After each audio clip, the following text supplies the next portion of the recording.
আজ বানাবো দই বেগুন। তার জন্য আমি বেগুনগুলোকে ভালো করে ধুয়ে কেটে নিয়েছি।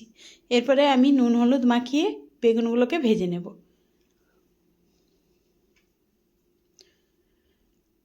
খুব বেশি কড়া করে ভাজবো না, হালকা হালকা করে ভেজে নেব।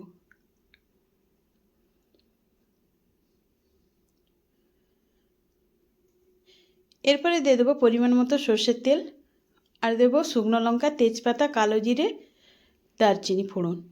একটু নাড়াচাড়া করে নেওয়ার পরে দিয়ে দেবো পেঁয়াজ বাটা, আদা বাটা। আবারও একটু আমি নাড়াচাড়া করে নেব। এরপরে দিয়ে দেব হলুদ গুঁড়ো, লঙ্কা গুঁড়ো, ধনে গুঁড়ো, আর দেবো কাশ্মীরি লঙ্কা গুঁড়ো।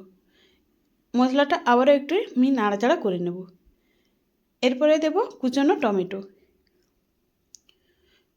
আবারও একটু মশলাটা আমি নাড়াচাড়া করে নেব যতক্ষণ না তেল ছাড়ছে। তেল ছেড়ে দিয়েছে, দিয়ে দেবো পরিমাণ মতো জল, তবে খুব বেশি জল দেব না।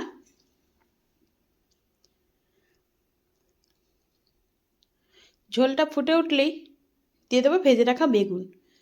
বেগুন দিয়ে একটু আমি হালকা নাড়াচাড়া করে নেব।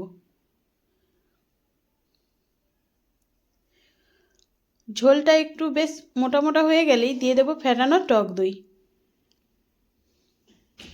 আর দেবো স্বাদ মতো চিনি আর লবণ দিয়ে হালকা আমি নাড়াচাড়া করে নেব।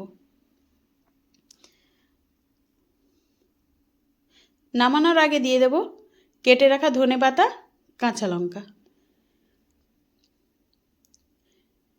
আর ওপর থেকে 1 চিমটি গরম মশলা ছড়িয়ে দেব।